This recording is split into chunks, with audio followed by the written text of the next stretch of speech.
Hi friends, এটা হচ্ছে খারকোল পাতা। অনেকে এটাকে ভেটকোল পাতাও বলে, ভেটকোল বলে না ভেটকোল বলে ঠিক জানি না, তবে আমাদের এখানে খারকোল পাতাই বলে।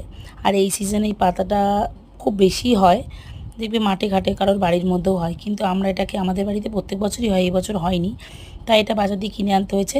প্রথমে পাতাটাকে ভালো করে ধুয়ে কিছুক্ষণ শুকিয়ে নিয়েছি, তারপর বেটে নিয়েছি। ধোয়ার সময় অতটা হাত চুলকাচ্ছিল না, আর যদি হাতটা চুলকায় তাহলে মনে করবে যে পাতাটা আর মানে খেলেও গলা ধরতে পারে।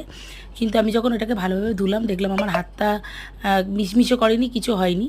তো এটাকে বেটে নিয়েছি ভালো করে, রসুন দিয়েছি, বাটার মধ্যে কাঁচা লঙ্কা দিয়েছি, আর ফোড়নে দিয়েছি শুকনো লঙ্কা আর কালো জিরে।